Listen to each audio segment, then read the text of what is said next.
ndagira nkubwire ko hashobora kuzaba ari mu gitondo cya kare, ku gasusuruko, ku manywa y'ihangu, nimugoroba izuba rirenze, nijoro ahari se igicuku kizaba kinishye cyangwa se inkoko zizaba zitangiye kubika, ntawamenya neza, ariko umunsi umwe uzava mu isi, umwuka uzagushiramo usubire ku wawuguhaye.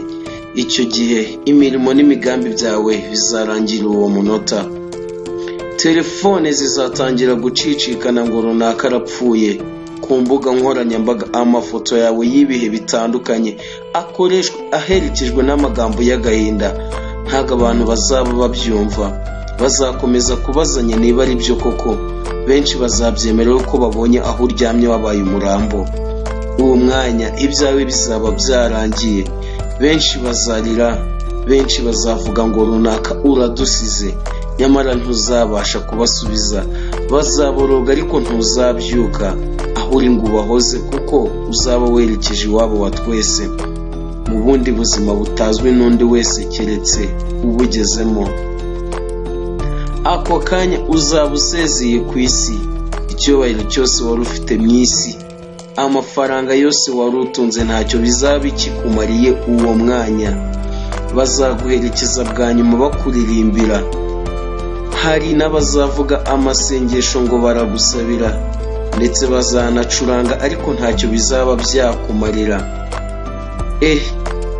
Mbega umunsi! Ese uwo munsi ujya utekereza ko uzabaho cyangwa warabyibagiwe?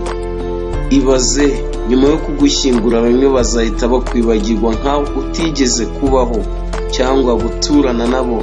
Abandi bazamara igihe gito bakikwibuka, yenda bajye baza gusura igituro cyawe, noneho bigeze aho bakwibagirwa rwose, bikomereze ubuzima bwabo. Mbega isi, mbega abantu, mbega urupfu! Iyaba umuntu yagarukaga akareba, yakumirwa. Ni ukuri. Imana idufashe kuzirikana aya magambo yo bati, icyampa nkazipfira nk'uko abakiranutsi bapfa, iherezo rya byose riri bugufi.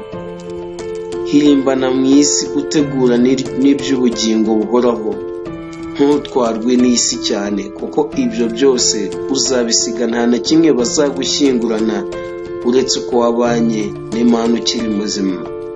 Twese dusabe ngo izaduhe kugira iherezo ryiza.